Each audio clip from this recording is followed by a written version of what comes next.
ஒரு busy evening routine தாங்க இன்றைக்கி. நான் ஃபுல் வீடியோ எடுத்திருக்கேன். நாளைக்கு எடிட் பண்ணி அப்லோட் பண்ண ட்ரை பண்ணுறேங்க. நான் வந்து இட்லிக்கு மாவு ஊற வச்சுட்டு போயிருந்தேன். அதுக்கப்புறம் எனக்கு டின்னருக்கு பார்த்தீங்க அப்படின்னா அடை மாவு தான் ஊற வச்சுருந்தேன். சரி ரெண்டையும் ரெடி பண்ணிக்கலாம் அப்படின்ட்டு. ப்ளஸ் 6 மணிக்கு ஒரு ஃப்ரெண்டு வந்து தாம்பூலம் வாங்குறதுக்கு கூப்பிட்ருக்காங்க. இதுவெல்லாம் நவராத்திரி ஸ்டார்ட் ஆகிடுச்சு இல்லையா, கொலுவுக்காக. ஸோ அதனால் அவங்க வீட்டுக்கு போகணும். இனிமேல் தான் ரெடியாகி போகணும் அப்படின்றதுனால கடைன்னு என்னோடய வேலைகள்லாம் முடிச்சிட்டேன்.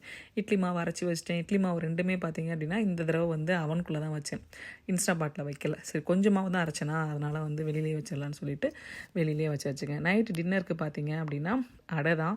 வீட்டில் இருந்த எல்லா பருப்பையும் கொஞ்சம் கொஞ்சம் போட்டு இட்லி அரிசிக்கு பதிலாக கவுனி அரிசி மட்டும் போட்டு சேர்த்து ஊற வச்சுருந்தேங்க. அடை வந்து அடிப்பொலி அப்படி தான் வச்சுக்கோங்களேன். சூப்பராக இருந்துச்சு. அதுவும் வீட்டில் சின்ன வெங்காயமாக இருந்துச்சா, கட் பண்ணி போட்டு செம்மையாக இருந்துச்சு. நான் கொஞ்சம் தான் சாப்பிட்டேன். கொழுவுக்கு போனேன் இல்லையா, அவங்க வீட்லேயே வந்து நான் சாப்பிட்டு வந்துட்டேன். அங்கே வந்து புளி சாதம், லெமன் சாதம், சுண்டல், கேசரி எல்லாமே இருந்துச்சு. செம்மையாக இருந்துச்சுங்க. அங்கே நான் அதை சாப்பிட்டு வந்துட்டு இவங்க எல்லாருக்கும் அடை ஊற்றி கொடுத்து டின்னர் முடிச்சாச்சு.